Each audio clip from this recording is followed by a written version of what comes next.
Welcome to English Story Collection. Dana works at night. The place is called Star Wash. It is a laundromat on the edge of town, next to the road. The town is small. At night it is very quiet.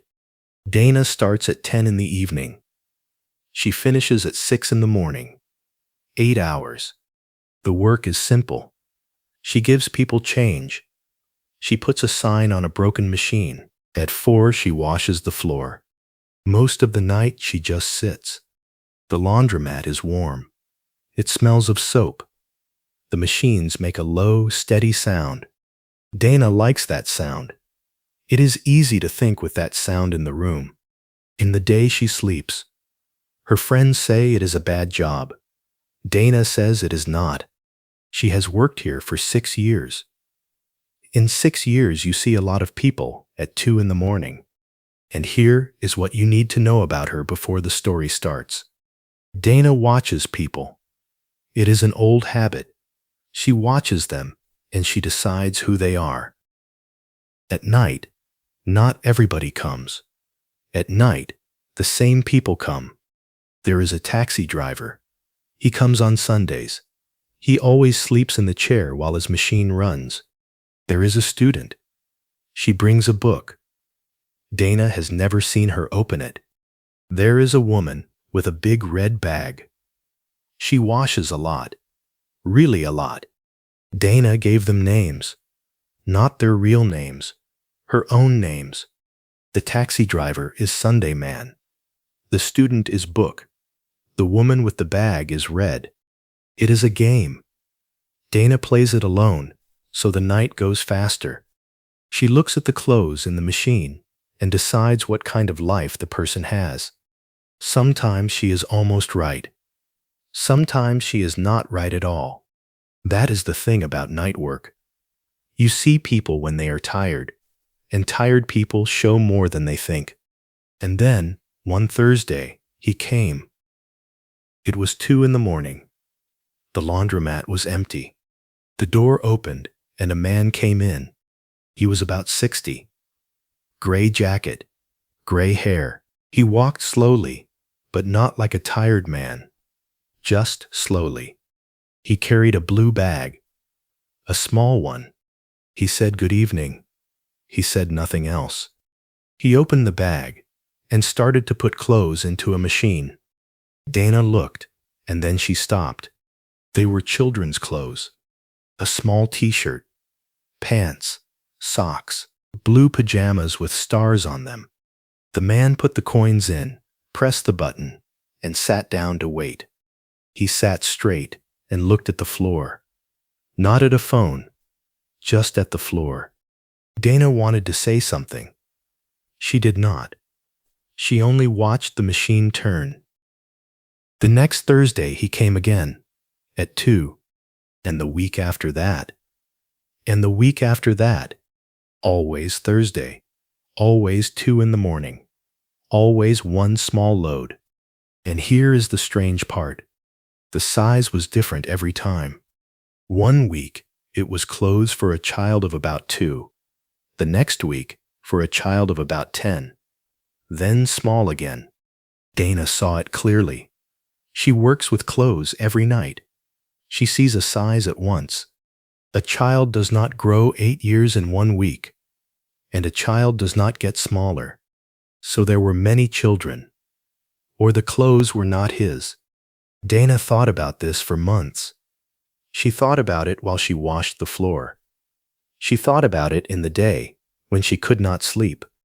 It became her puzzle. Dana decided this. He had children once. 3 of them, maybe 4. Maybe he was a foster father. Then something happened, and the children were taken away. Maybe he drank. Maybe his wife died. Now he sees them once a week.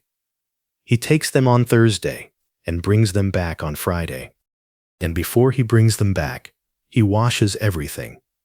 So they go home clean. So nobody can say he is a bad father. That is what Dana decided. And every time he came in, she felt sorry for him. She started to keep the best machine for him, the one by the window. She did not put a sign on it, even when other people needed it. He never noticed, or he never said anything. She went further than that. She gave the children names in her head. The little one was Grace. The big one was Danny. She decided that he lived alone in a small apartment. She decided that he kept their photographs on the wall. She built a whole life for a man she had spoken 11 words to. And she was sure she was right. That is the problem with a good story. When it is good enough, you stop looking for another one. Nobody checks a story that already feels true. That is not a thing people do. Dana tried to talk to him. Many times. Cold tonight. Yes. Machine 6 is broken. Thank you. Do you need soap? No. I have my own. And that was all. After that, quiet. He paid with coins. Always coins, never a card. The coins were counted before he came in. He folded the clothes himself, by hand, very carefully. A t-shirt in 3, socks in pairs. He did it the way people do a thing they have done every day for many years. And he always left at 3. Not at 2:30. Not at 3:10. At 3. Dana looked at the clock and thought, he is in a hurry. But it is night. Where can a man hurry to at 3 in the morning? A year went by. A lot happens in a year. There was a winter, and a pipe froze in the laundromat. There was an August, and only one fan worked. Dana moved to a new apartment. Her sister had a second baby.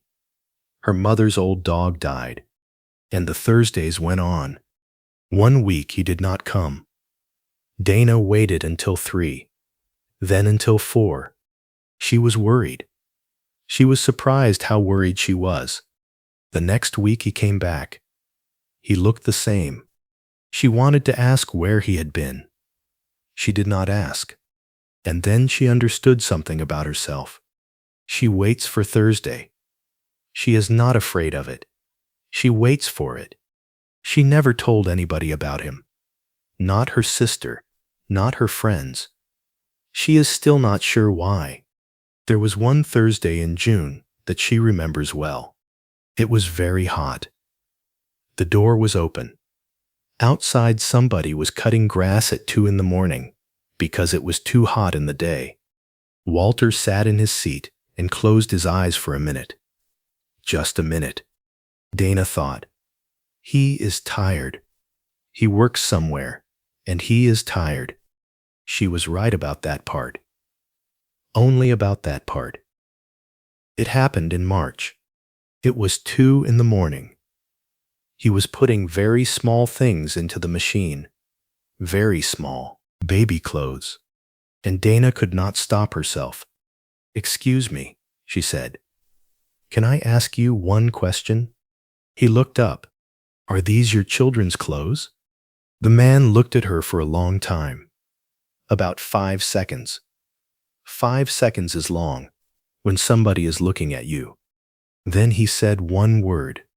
No. And that was all. He closed the machine, sat down in his seat, and looked at the floor. Dana felt ashamed. Very ashamed. She washed the floor for the rest of the night, and it was not even 4 o'clock. She never asked again. She thought about that no for weeks. It was not an angry no. It was a tired no. It sounded like a man who had said it many times before. 2 more months went by. It was a Tuesday. 2 in the morning. The phone rang. It was Ellie, her sister. Ellie could not speak properly. Dana understood only 2 words. Sam and hospital. Sam is 6 years old. He is Ellie's son. Dana told the owner she was leaving. He said, go. She drove for 20 minutes and talked to herself out loud the whole way. People do that when they are very frightened. The hospital is outside town. At night, only 2 windows are bright on the whole floor. She left the car right in front of the door. In the wrong place. She did not care. She had never driven that fast in her life. She does not remember the road at all. Sam was alive. She understood that at once from the nurse's face. It was his appendix. The operation had already started. Everything would be fine. Dana sat down next to her sister. Only then did she look at her. Ellie was in her home clothes. An old t-shirt, sleeping pants, 1 shoe, and all of it was dirty. Sam had been sick in the car on the way. "I cannot go home," Ellie said. "I am not leaving this place." It was 3 in the morning. The stores were closed. There were no clean clothes, and there were still 12 hours to wait. Dana looked around. 2 more parents were sitting in the corridor, with other children, looking exactly the same. One was a young man in a work shirt with paint on it. He had come straight from a job. The other was a woman with a coat over her pajamas. She was holding a phone, and she was not looking at it. None of them could go home, not one. Dana understood something in that corridor. A hospital is ready for sick children. It is not ready for their parents. There is nowhere to wash. There is nowhere to sleep. There is a machine with coffee, and that is all. You just sit there in dirty clothes, and you wait, and the night is very long. At 3:30, a man came into the corridor. He was carrying 2 paper bags. He went to the woman at the end of the corridor and gave her one. Then he came to them. He put a bag on the chair next to Ellie and said quietly, "There are clean clothes in here, about your size, and small ones for the boy, for the morning." Ellie started to cry. She had not cried all night, not from fear. From this, Dana looked up to say thank you. Gray jacket, gray hair. It was him. For a moment she thought she was wrong. Tired eyes make mistakes at night.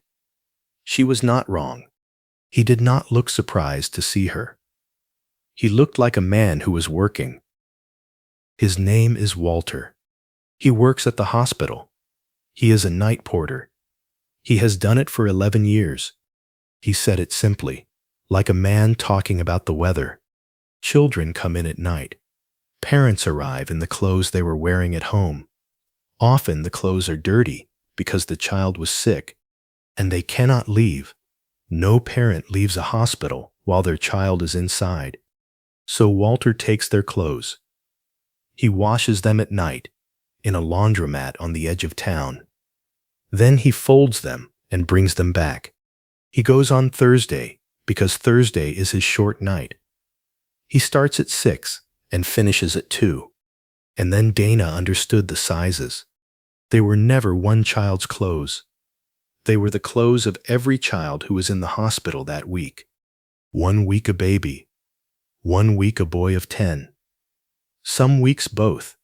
That was her whole puzzle. And the answer was very simple. It was simple all along. "How many bags in a year?" she asked. Walter thought about it. 40, maybe 50. He keeps a box of clean clothes in his locker, in different sizes. People send him things. Nurses bring them. He does not ask anybody for money, and he does not want any. "There is a laundry in the hospital," Dana said. "I have seen it." "There is," Walter said. "It is for the hospital. It is not for parents." I asked. They said no. He said it without anger. He said it like a fact. Dana asked him why he does it. Walter was quiet for a long time. Then he told her. He had a son. 30 years ago. One night he sat in this same corridor. At 3 in the morning he went home for an hour to wash and change his clothes. When he came back, it was already too late. He said it in 4 sentences, and he never spoke about it again. "I do not think it changes anything," he said. I just do not want anybody to drive home from here at night. That is all. Then he looked at the clock and stood up. It was 4. He had work to do. And only then did Dana understand why he always left at 3. He was not in a hurry to get home. He was going back to work. She sat in that corridor and counted the Thursdays in her head. 52 of them. 52 times she had felt sorry for him. And every one of those times she had been sorry for the wrong thing. She had built him a sad little life, a man who lost his children, a man who was doing his best. The real man was doing something much bigger than that. Every week, for 11 years, and telling nobody. Dana had watched him for a year through a glass door and had seen nothing at all. Sam went home after 4 days. He is fine. He is 6, and now he tells everybody about his scar. Dana went back to the night shift. The next Thursday, at 2 in the morning, the door opened. Gray jacket. Blue bag. Good evening, Walters said. Good evening, Dana said, and she pointed at the machine by the window, the one that was always free. And next to it there was a second machine, open and ready. 2 tonight, she said. It will be faster. Walter looked at her. He did not say anything, but he nodded. They never talked about it much after that. He still says good evening and almost nothing else. He still leaves at 3. But now, on Thursday nights, 2 machines are always free by the window. And Dana never puts a sign on either of them. So here is what I would like you to take from this. We make up stories about the people we see every day. Almost always, we are wrong. And almost always, the truth is better than the thing we made up.